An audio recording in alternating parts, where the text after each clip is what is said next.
The Chicago Bears take on the Cincinnati Bengals in week 2, but technically week 3 of the preseason for them because they did play in the Hall of Fame game. So what is going on, y'all? Faiz Sports Talk back at it with another video talking some NFL. Here to talk about the Chicago Bears and here to break down some preseason football. Yes, that's right. I'm breaking down preseason football, folks, because I'm a football junkie. I'm a football nut. I got issues, all right? I got problems. And I'm sure we all do because you're watching the video, so you're a junkie as well. So if you guys are football junkies like myself, hit that subscribe button on the channel, man. That helps me out a lot. Hit the bell icon so you're notified every time I drop a new video. All right, so let's get into this. Bears coming off a sweet victory in week 1 against the Buffalo Bills of the preseason. Throttle them 33-6. They take on the Bengals this week. Another solid team here, but again, it's preseason, so we're not worried about the wins or losses. I'm talking about the things that I'm looking forward to in this game, all right? And we're specifically only talking about the Bears because, again, we don't care about the win or loss, all right?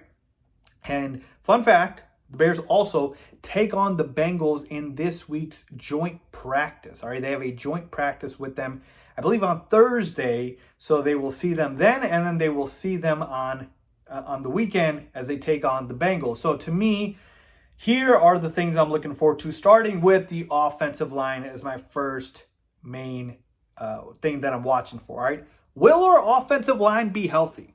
All right, that's the first question, all right? Because last week it wasn't, all right? We were down 2 of our starting offensive linemen in Ryan Bates and Nate Davis. Now, with Ryan Bates, he's certainly, to me, going to be in the mix, obviously, but Nate Davis, I mean, this man is on thin ice here, folks, because the only thing he's good at this point is stealing money from the Chicago Bears because he can never stay healthy. And Ryan Poles and Matt Eberflus need to have a long, hard talk about Nate Davis. I might make a separate video about this, all right, about whether or not they are even going to keep him as a starter or bench him, because your best ability is availability. And guess what, Nate Davis? You're never available, all right? So that, to me, is a problem. So last week, the offensive line starters were Braxton Jones, Tevin Jenkins, Coleman Shelton, Matt Pryor started at Nate Davis' spot, and then Darnell Wright. So to me, will we see Ryan Bates healthy? Will we see Nate Davis healthy? That is going to be a big question because,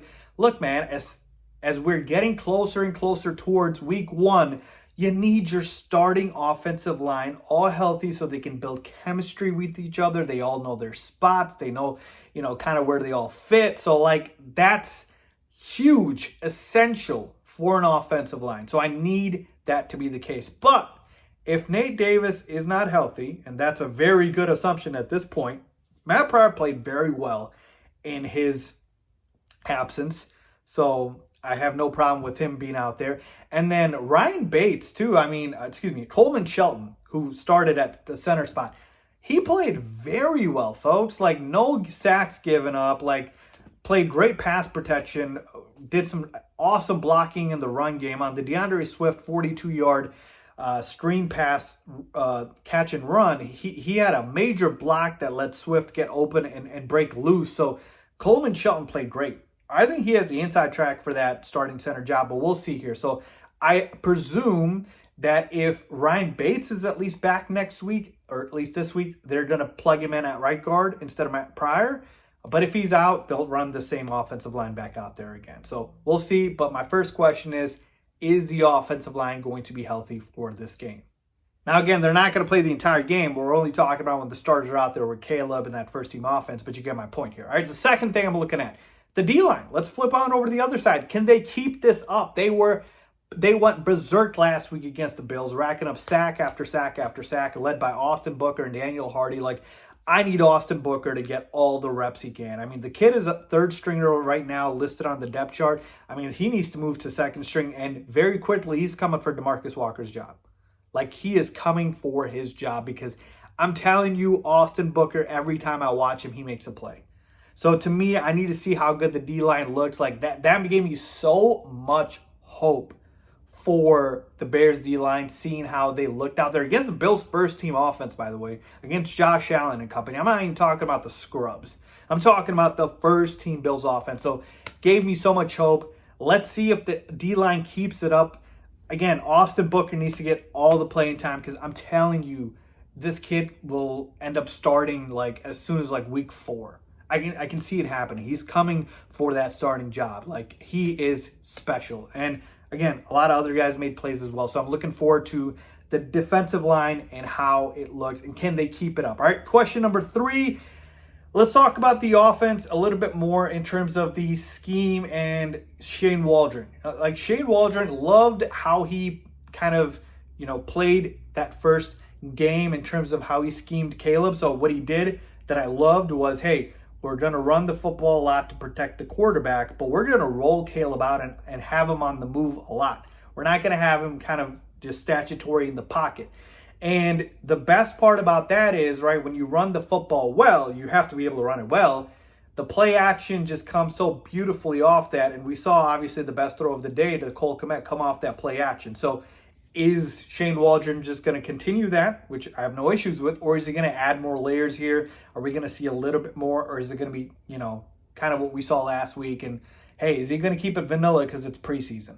But I want to see more of what I saw from the offensive scheme against the Bills. Like, I want to see Caleb being able to just make throws straight from dropping back in the pocket. And I want to see him out on the move as well. So I thought it was a good mix. And I want to see if that continues, or if Shane Waldron's going to add a little bit more layers here. Hey, can we put a little bit more on Caleb's plate? And also, how much is Caleb playing this week? Is he playing a half, like 2 quarters, or is he still playing a quarter? Don't have a problem with either, but certainly I want him out there. So that, to me, is another thing I'm looking at. And then finally, we're back to Velus again, folks. Like, this experiment just never ends with Velus Jones Jr.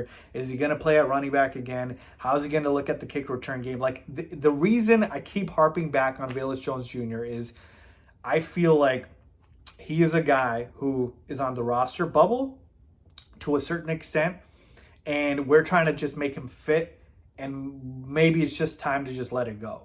Maybe it doesn't work. Now, again, I could be wrong. Maybe you can find a role for him. We saw, again, him at the running back spot last week, and he did score a touchdown. But just every time, it's like disaster waiting to happen. What's Velus going to do now that is going to ruin things? So, like, that's what I'm afraid about with this kid. Hope I'm wrong, but let's see what happens next week. So, to me, those are kind of the main things I'm looking at in this second preseason game, third really, for the Chicago Bears.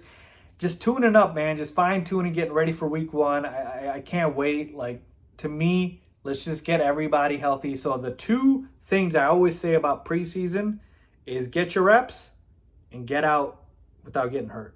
Right?